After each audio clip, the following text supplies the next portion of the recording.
नमस्कार. आता आपण आपल्या केळीच्या बागामध्ये टोटल किती झाडे आहेत ते आपली? 1700 कोडी. तर याच्यासाठी आपण एसीटी वैदिकचा वापर केलाय. हो, एसीटी वैदिक. टोटल किती बेसल डोस दिले आपण 3 RNPH चे दिले आणि 1 SSM चा वरून टाकून दिला होता. आता सर आपला हा बाग आहे ना, व्हायरस आला होता आपल्या बागावर. टिश्यू कल्चरचं रोप होतं. ओके. आधी आपण रासायनिक वापरलं. मग आमचं मोडून टाकायचा विचार होता. मग आपल्याला थोडं माहिती पडलं नातेवाईकांकडून. मग आपण 5 झाडांना आधी डेमो घेऊन आलो. ते फरक जाणवला, लगेच डोस देऊन दिला. म्हणजे जे व्हायरसचे झाडे ते रिकव्हर झाले? हो, रिकव्हर झाले. तुम्ही स्प्रे वगैरे किती केले रोगावरती? आधी केमिकलचे केले होते, एसीटी वैदिकच्या आधी. नंतर मग मटेरियल दिल्यानंतर काहीच नाही, फक्त एक ड्रिंचिंग केली होती. आपलं साईज चार्जर सोडलं होतं मागे, बस तेवढंच केलेलं आहे. तर क्वालिटी बघून काय वाटतं तुम्हाला? ही चांगली ना क्वालिटी. व्यापाऱ्यांचं काय म्हणणं आहे? चांगला माल आहे. त्यांनी आपल्याला माहित पण नव्हतं, अचानक कालच कटाई केली. काय रास काय बसली सरासरी? आपली 22-25 ची लागली असती, पण त्यांना माल कुठत होता.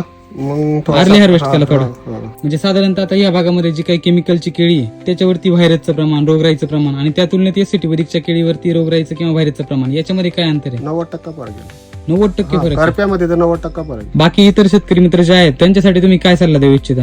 सुरुवातीपासून वापरायला पाहिजे. 100% तुम्ही यशस्वी मला होणार. थोडं उशिरा भेटलं, नाही अजून बाग चांगला आला असता. अरे वा. जमिनीमध्ये तुम्हाला काय बदल जाणवलेत? जमिनीमध्ये बदल असा आहे सर, ते क्षार वगैरे सफेद वगैरे उन्हाळ्यामध्ये दिसतं ना, ते दिसत नाही आणि थोडी जमीन बरी होणार. धन्यवाद सर.